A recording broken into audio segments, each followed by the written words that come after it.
Hello दोस्तों, कैसे हैं आप सब। आज मैं आपको एक चुड़ैल और एक राजकुमारी की कहानी सुनाऊंगी। बहुत समय पहले एक समृद्ध राज्य था जहां राजा अपनी प्यारी सी राजकुमारी रत्ना के साथ रहते थे। रत्ना बहुत बुद्धिमती और सुंदर थी। धीरे धीरे रत्ना बड़ी होने लगी। सुंदरता के साथ वो बहुत बुद्धिमान और बहादुर होने लगी। उसकी बुद्धि की प्रशंसा पूरे राज्य में होती थी। राजकुमारी रत्ना का हृदय बहुत कोमल था और वो प्रजा से बहुत प्रेम करती थी। राजा अपनी राजकुमारी को बहुत प्यार करते थे और उसकी खुशी के लिए कुछ भी करने के लिए तैयार थे। लेकिन उस राज्य के पास ही एक डरावना जंगल था जिसे लोग भूतिया वन कहते थे। इस जंगल में एक भयंकर चुड़ैल रहती थी जिसका नाम कालिका था। हर अमावस के रात को किसी न किसी को अपने जादू से पकड़कर ले जाती और उसे अपने वश में कर लेती। कुछ समय बाद प्रजा राजा के पास आकर इन बातों की शिकायत करने लगी। हर महीने कोई न कोई प्रजा आकर राजा से इस बारे में बात करता और अपने किसी घर वाले का खो जाने के बारे में बताता। जब ये बात बहुत बढ़ने लगी तो राजा धीरे धीरे चिंतित होने लगे। काफी बार जब राजा अपनी सभा में होते, साथ में राजकुमारी रत्ना भी होती। प्रजा के इन शिकायतों से राजकुमारी रत्ना बहुत परेशान हो गई। राजकुमारी रत्ना बड़े कोमल हृदय की थी और अपनी प्रजा से बहुत प्यार करती थी। राजकुमारी रत्ना ने कई बार लोगों से उस जंगल के बारे में सुना था, लेकिन वो हमेशा सोचती थी कि लोग चुड़ैल की कहानी बनाकर डरते हैं। उन्हें विश्वास नहीं था कि कोई सच में इतनी शक्तिशाली चुड़ैल हो सकती है। लेकिन जब ये घटना बढ़ती गई तो राजकुमारी बहुत चिंतित हो गई। लेकिन उनके पिता ने बोला, हमने सुना है कि जो भी उस जंगल में गया वो कभी लौट के नहीं आया। राजकुमारी रत्ना को ये सुनकर आश्चर्य हुआ। वो इस रहस्य से पर्दा हटाना चाहती थी। उन्होंने निश्चय किया कि वो स्वयं जंगल में जाकर देखेंगी कि सच में वहाँ कोई चुड़ैल है या नहीं।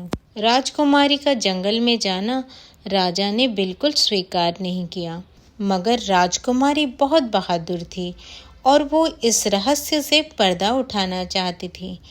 तो एक रात जब सारे लोग सो रहे थे तो राजकुमारी रत्ना चुपचाप घोड़े पर सवार होकर जंगल की ओर निकल पड़ी। जब वह चुड़ैल के इलाके की तरफ बढ़ने लगी तो जंगल धीरे धीरे घना और डरावना होते गया।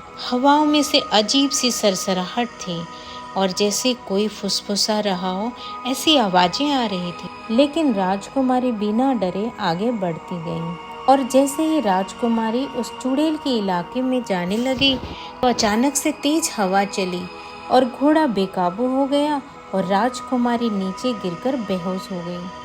जब थोड़ी देर बाद उनकी आंखें खुली तो उन्होंने देखा कि चारों तरफ बहुत ही डरावना मंजर था।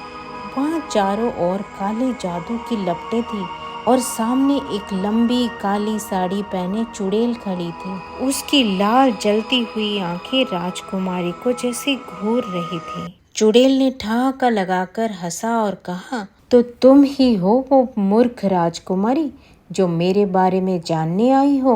राजकुमारी रत्ना ने हिम्मत जुटाकर कहा, हाँ मैं ही हूँ इस राज्य की राजकुमारी और मैं तुमसे बिल्कुल नहीं डरती। अगर तुम सच में इतनी शक्तिशाली हो तो तुमने अब तक हमारे राज्य पर हमला क्यों नहीं किया। अचानक से चुड़ैल की हंसी रुक गई। चुड़ैल के चेहरे पर एक दर्द भरी मुस्कान आई और उसने कहा, क्योंकि मैं श्रापित हूँ। राजकुमारी चौंक गई। चुड़ैल ने अपनी कहानी सुनाई और चुड़ैल ने कहा, 100 साल पहले मैं भी एक राजकुमारी थी जिसका नाम चंदा था। मुझे मेरे पिता माता बहुत प्यार करते थे। मैं सबकी लाडली थी। सब मुझे प्यार करे ये मेरी सौतेली बहन को बिल्कुल पसंद नहीं था। ईर्ष्या के वजह से मेरे सौतेली बहन ने एक दिन काले जादू के बल पर मुझे चुड़ैल बना दिया। मैं भी इस श्राप से मुक्त होना चाहती हूँ, लेकिन मेरी मदद यहाँ कोई नहीं करता। कोई मुझ पर विश्वास ही नहीं करता। राजकुमारी रत्ना बहुत दयावान थी। उन्होंने चुड़ैल से कहा, मैं कैसे तुम्हारी मदद कर सकती हूँ? चुड़ैल ने कहा, यदि कोई अपने निष्कलंक हृदय से मेरे लिए प्राणों का बलिदान दे तो मैं इस श्राप से मुक्त हो सकती हूँ। राजकुमारी ने बिना सोचे कहा, यदि ये सच है तो मैं तुम्हारे लिए अपना जीवन त्यागने को तैयार हूँ। ये सुनते ही चुड़ैल के आंखों में आंसू आ गए। उसने हाथ बढ़ाकर एक मंत्र बोला और अचानक पूरे जंगल में उजाला फैल गया और चुड़ैल का शरीर बदलने लगा। कुछ ही क्षणों में वो एक सुंदर स्त्री में परिवर्तित हो गई। वो फिर से राजकुमारी चंदा बन गई। राजकुमारी रत्ना ने मुस्कुराकर कहा, अब तुम आजाद हो। राजकुमारी बनी चुड़ैल ने राजकुमारी रत्ना से कहा, तुम्हारी दयालुता के कारण मैं मुक्त हो गई। यह जंगल अब भूतिया नहीं रहेगा। जाओ, तुम भी अपने राज्य लौट जाओ। राजकुमारी रत्ना अपने महल में लौट आई।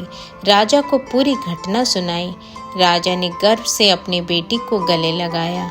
जब ये बात पूरी प्रजा में फैल गई, राज्य में राजकुमारी की जय जयकार होने लगी। अगले दिन राजा ने जंगल को शुद्ध करने के लिए हवन आदि करने की आज्ञा दी।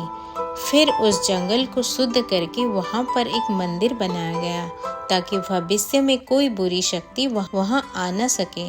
और फिर सारी प्रजा भय मुक्त होकर खुशी से रहने लगी। तो दोस्तों, कैसी लगी आज की कहानी? अगर कहानी अच्छी लगी हो तो लाइक शेयर सब्सक्राइब जरूर कर देना। मिलते हैं और एक नई वीडियो में। आज के लिए बाय एंड टेक केयर।